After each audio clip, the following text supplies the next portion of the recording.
Greek mythology का मैं कितना बड़ा फ़ैन हूँ आप सब बहुत अच्छी तरीके से जानते हैं, जो कि मुझे इस चैनल पे शुरू से फॉलो करते हुए आ रहे हैं। क्योंकि ग्रीक मिथोलॉजी एक है ही ऐसी चीज़ जिसके अंदर अजीब व गरीब हमें बातें सुनने को मिलती हैं, अजीब व गरीब क्रिएचर्स और ज़बरदस्त किस्म के हीरोज़ हमें दिखाए जाते हैं। इसी वजह से ग्रीक मिथोलॉजी का मैं एक बहुत बड़ा फ़ैन हूँ। तो अभी हाल ही के अंदर हमें नेटफ्लिक्स के ऊपर एक एनिमेटेड शो देखने को मिला है जो कि पूरी तरीके से ग्रीक मिथोलॉजी से भरा हुआ है, जिसको आई होप कि आप में से अब तक बहुत सारे लोगों ने देख लिया होगा, जिसका नाम है blood of Zeus. So guys, this is speed tiger और आज की इस वीडियो में मैं आप लोग के साथ करने वाला हूँ ब्लड ऑफ ज़्यूस का स्पॉइलर फ्री रिव्यू। तो चलिए बिना किसी और बात के इस वीडियो को शुरू करते हैं।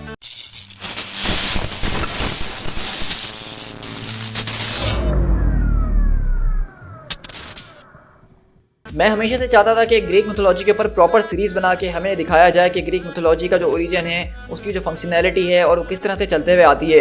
लेकिन आज तक किसी भी मूवी ने मुझे पूरी तरीके से सेटिस्फाई नहीं किया था ग्रीक मिथोलॉजी के हवाले से। चाहे उसमें हम हरक्यूलिस की मूवीज़ की बात कर लें या हम Wraith of the Titan, clash of the Titan, इस तरह की मूवीज़ की बात क्यों ना कर लें, ग्रीक मिथोलॉजी को प्रॉपरली आज तक किसी मूवी में नहीं दिखाया गया है, सिर्फ थोड़ा बहुत उनके ऊपर हाथ रखा है। और जब मुझे ये खबर के बारे में पता चला था कि नेटफ्लिक्स पे बहुत जल्द एक एनिमेटेड सीरीज़ आने वाली है जो कि टोटली ग्रीक मिथोलॉजी के ऊपर होगी, तो मैं काफ़ी ज़्यादा एक्साइटेड था। लेकिन फिर भी मैंने अपनी एक्सपेक्टेशंस को काफ़ी लो रखा हुआ था सीरीज़ को देखने से पहले, क्योंकि हमेशा जब भी मैं एक्सपेक्टेशन हाई करके जाता हूँ तो मुझे डिसअपॉइंटमेंट ही होती है। लेकिन मैं आपसे ये कहना चाहूँगा कि सीरीज़ को देखने के बाद मैं बहुत ही ज़्यादा खुश हुआ। इस सीरीज़ को जो है प्रॉपरली एक ग्रीक वे में लिखा गया है। इसके जो राइटर्स हैं उन्होंने बहुत ब्रिलियंट तरीके से ग्रीक मिथोलॉजी को एक बड़ी स्क्रीन पर रिप्रेजेंट करा है। और इसकी सबसे मज़ेदार बात ये कि एक सीरीज़ है, एक मूवी नहीं। तो सीरीज़ होने की वजह से इसके अंदर हमें बहुत ज़्यादा डीप में कॉन्सेप्ट्स को क्लियर किया गया है, क्योंकि मूवीज़ के अंदर इन सारी चीज़ों को बस ऊपर से छुआ जाता है। तो इसकी स्टोरी की अगर हम बात करें तो उसकी स्टोरी बेसिकली एक क्लासिक ग्रीक मिथोलॉजी की स्टोरी है।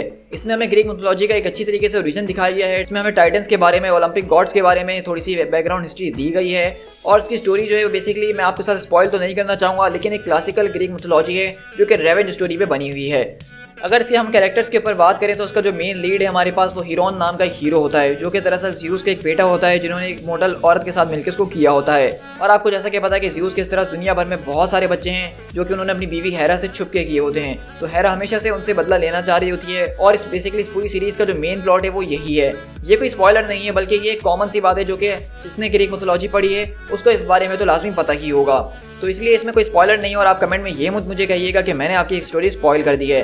खैर, अगर हम अपनी मेन कैरेक्टर्स की बात करें तो उसमें सारे के सारे मेन कैरेक्टर्स को बहुत अच्छे तरीके से दिखाया गया है। चाहे हम बात करें ज़्यूस, उसके बेटे अपोलो, हर्मीस वगैरह की, इसमें कुछ कैरेक्टर्स की कमी ज़रूर थी, जैसा कि हमें आर्टेमिस नज़र नहीं आई, हमें गॉडेस अथीना नज़र नहीं आई। हो सकता है कि वो अगले सीजन में जाके हमें कहीं नज़र आए, लेकिन जो कैरेक्टर्स हमने देखे, एरीज वगैरह, सारे के सारे बहुत अच्छे तरीके से और उनको बिल्कुल वैसा ही लिखा गया था जैसा वो मिथोलॉजी के अंदर हैं।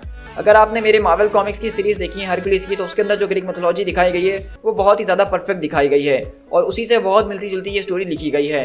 तो ऐसा लग रहा था कि जिन्होंने मार्वल कॉमिक्स को लिखा था ग्रीक मिथोलॉजी के हवाले से उन्होंने ही सीरीज़ को बनाया है, तो इसलिए मैं इससे बहुत ज़्यादा कनेक्ट भी हो रहा था। और आपको जैसा कि पता है कि ये एक एनिमे सीरीज़ थी, तो इसके अंदर एक्शन तो वो टॉप लेवल का होना ही है। वैसे मुझे एनिमे बिल्कुल भी पसंद नहीं है, मैंने आज तक इससे पहले कोई भी एनिमे नहीं देखी है। मुझे अटैक ऑन टाइटन्स के बारे में बहुत ज़्यादा लोगों ने कहा है कि आप उसको देखिए, उसके ऊपर रिव्यू बनाइए, लेकिन मेरा कभी दिल ही नहीं हुआ। लेकिन इस सीरीज़ को देखने के बाद मुझे लग रहा है कि एनिमेशन की तरफ अब मुझे जाना चाहिए और एनिमे को ज़्यादा से ज़्यादा देखना चाहिए, क्योंकि इनका एक्शन, इनका जो CGI स्टाइल है वो बहुत ही ज़्यादा ब्रिलियंट था। और इस पूरी की पूरी स्टोरी और ग्रीक मिथोलॉजी के साथ बहुत ही ज़्यादा ज़बरदस्त इसका मैच हुआ है। ऐसा लग रहा था कि इससे ज़्यादा बेहतर हम किसी और चीज़ के अंदर इसको देख ही नहीं सकते थे। लाइव एक्शन से भी ज़्यादा मज़ा मुझे इसके अंदर आ रहा था। तो क्योंकि हमारा ये स्पॉइलर फ्री रिव्यू है, तो उसके अंदर मैं ज़्यादा स्टोरी के हवाले से आपके साथ डिस्कशन नहीं कर सकता हूँ। तो मैं यहाँ पे अपना वर्डिक आपके साथ शेयर करना चाहूँगा कि मुझे ये सीरीज़ कैसी लगी और इसके सीज़न 2 के बारे में हमारे पास क्या न्यूज़ है। तो अगर सबसे पहले अगर इसकी रेटिंग्स वगैरह की बात की जाए तो नेटफ्लिक्स के ऊपर इसकी काफ़ी ज़्यादा अच्छी रेटिंग्स भी हैं। ये ट्रेंडिंग के अंदर भी मौजूद थी सीरीज़, और अगर मुझसे आप पूछें तो मैं इसको जो हूँ 8 आउट ऑफ 10 जो है रैंक करना चाहूँगा। 2 मार्क्स मैंने इसके इसीलिए छोड़े हैं क्योंकि इसके अंदर कुछ कमियां ज़रूर मौजूद थी, जो कि अगर मैं इसका स्पॉइलर फ्री रिव्यू बनाऊंगा तो उसके अंदर आपके साथ शेयर करूंगा, क्योंकि वो टोटली प्लॉट के अंदर बेस्ड करती हैं और उनको यहाँ बताने से आपकी वीडियो ख़राब हो जाएगी।